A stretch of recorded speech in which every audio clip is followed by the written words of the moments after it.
Welcome back, cadets. It's level 2 of Builder Bootcamp, my series designed to take you from a Fortnite to a Fort maybe.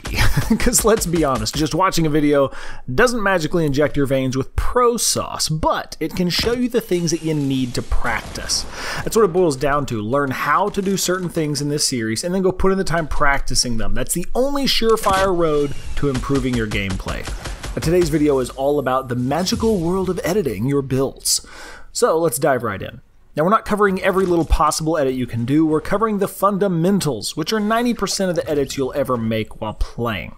For those last 10% of edits that you won't learn here, just do your favorite dance. I usually go with best mates. Now first up, the door. Doors are cool because you can open them, shut them, and even walk through them. Lots of versatility.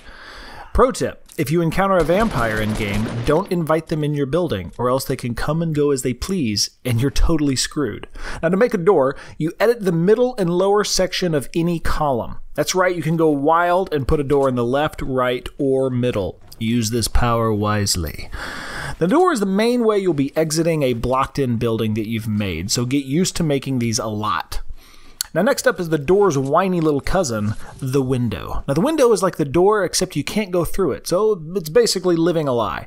Just edit the middle row of any column to make a window. If the eyes are the window to the soul, then the window is the window to your base. Huh? If it's the weekend and you really want to cut loose, you can put a door and a window in the same wall, but only daredevils pull stunt like that. Oh noes! We've built ourselves into a little box to heal up, but now realize that our walls are halfway in a hill and we can't make a door. Well, time to hard reset the system.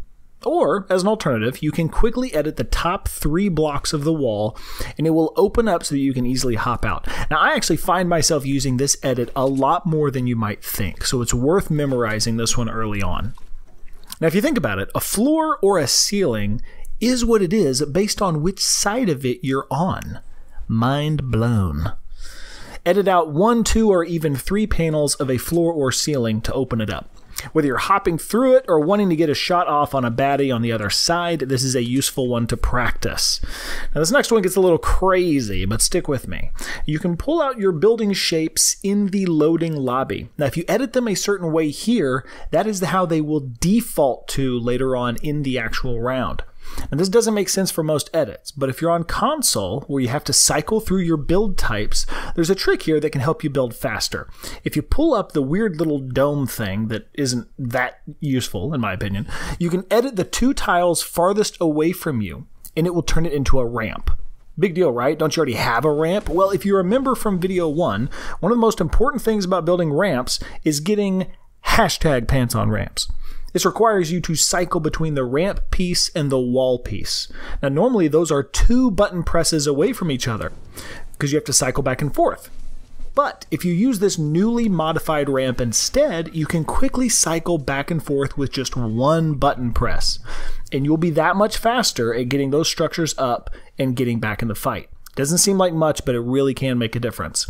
If you're new to Fortnite and building, this really shouldn't be your first priority, but it's a useful trick for console players to increase their build speed. Lastly, I've got a couple random bonus tips that won't change your life, but can be useful in specific situations. Now, if you remove all but 1 column of a wall, it becomes a tiny little wall. Now, that seems pretty worthless, but you can use that to block the line of sight to a trap that you've put down and increase your chances of someone hitting it. Not a game changer, but it can be fun. Now the other little tidbit I'll leave you with is this. When you go into edit mode, the wall's opacity changes so that you can see through it decently well. But the wall itself hasn't actually changed and will still absorb shots from bad guys.